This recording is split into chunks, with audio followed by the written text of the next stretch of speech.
Well, it's hot here in North Carolina, so I got the truck running. Hopefully, the audio is good. If not, I'll change it. So now we're in Matthew chapter 11 as we slowly make our way through the one-year Bible, and I hope to get this done in my lifetime. But here it starts out with Jesus saying that he's teaching and preaching in his disciples' cities, and this just made me say in my commentary that we should be ministering in our disciples' cities. And first of all, we need to be discipling people. We need to be actively seeking people out to help them grow in their walk with Christ. And if you're a parent, then certainly this is your children. And so it made me think, of course, I live in my children's city, but they're young, and when they're old enough, I want to take them and just do ministry with them. Homeless shelters, and I've been convicted recently of not doing that, of not going into homeless shelters and prisons and visiting people and taking care of people's physical needs. So we need to do that with the people that we're trying to disciple. And then next, John the Baptist sends people to Jesus asking if they should look for another.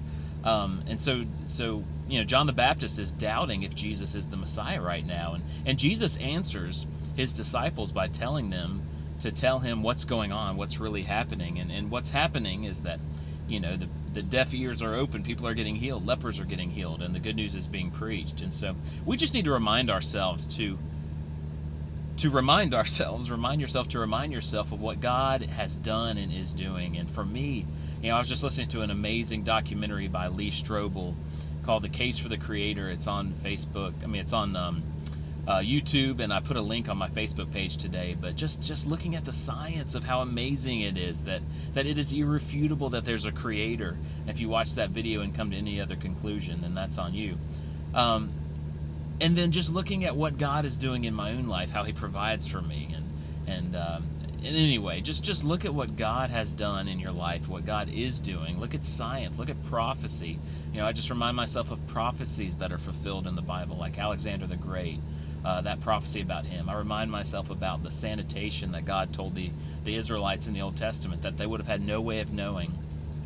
There's so much just to give us the solid faith in Jesus Christ. And then it says that and I'm sorry, I'm in a different truck, so I don't have my commentary in front of me, but Jesus says something to the effect of, "Blessed are those who don't find in me a cause for stumbling." And I wrote that doubt is the root of stumbling, because that's what he's dealing with John the Baptist. And so if you think about going through a dark room where you cannot see, and somebody is directing you, like on the phone or an earpiece, and if you doubt what they say, let's say they can see what's in the room and you can't. If you doubt them, you're going to stumble, and that's how it is with God.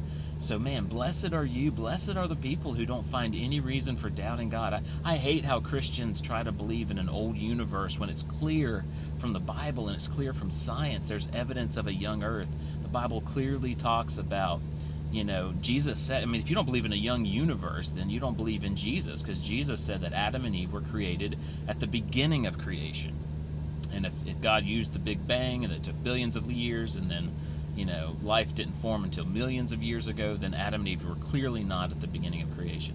So many people just doubt what God has told them. They doubt his word. They're half-hearted, and they're just stumbling in what they do. A double-minded man is tossed to and fro, I think is what James tells us. But just get that image in your head. If you doubt God, you're going to trip in life.